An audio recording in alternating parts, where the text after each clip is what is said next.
I want to play a game today with you guys called Carrot or Politician. And I'm going to describe the subject at hand and you're going to guess which one that I'm talking about. So it's orange on the bottom and has a silly disheveled top. It's a vegetable. A few members of its family are super toxic. Am I talking about the poison hemlock epidemic of the 1980s? Or crack? Who knows? Well, one is produce and the other doesn't produce shit. Ugh, I'm so sick of the current political landscape, but you know what landscape I'm not sick of? This one.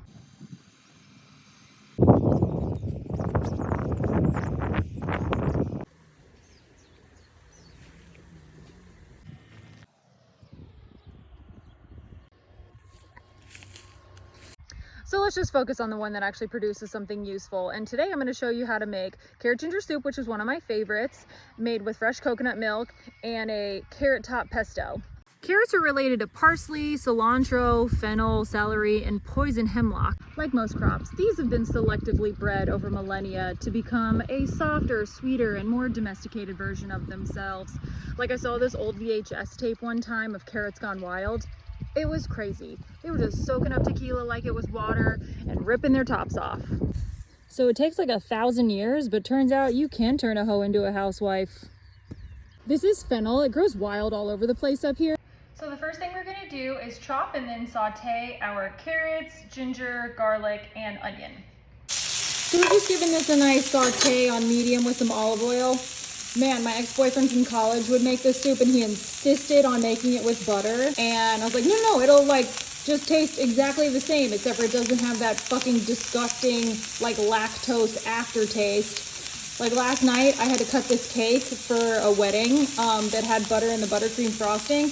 And I had to wash my hands 5 times to try to get this fucking cheese smell off. And then it still didn't come off, so I put bleach on them and lit them on fire. So while that's sauteing, we're gonna make our coconut milk. And fresh coconut milk is about as volatile as a 1970s alcoholic dad. If you do anything at all wrong, it's gonna take its day out on you. So to start, let's make sure we have the right age coconut. So look at this and how it kind of snaps.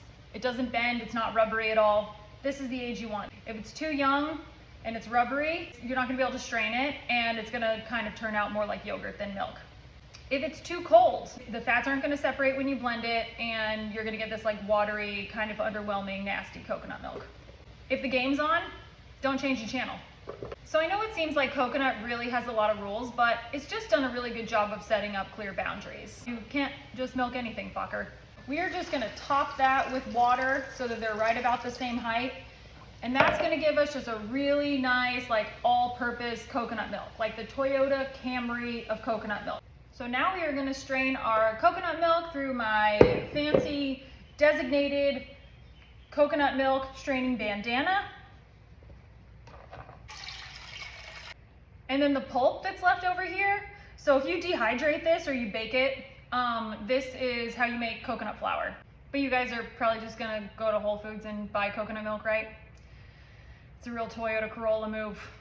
You know they sell carrot ginger soup there too. So now I'm just gonna blend our carrot, ginger, garlic, onion mix with our coconut milk, and we're gonna blend it.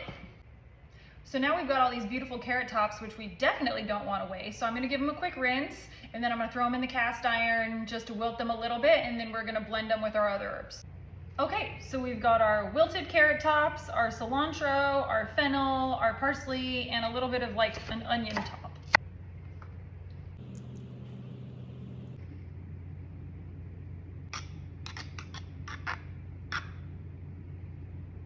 Okay, let's try it. Fucking delicious.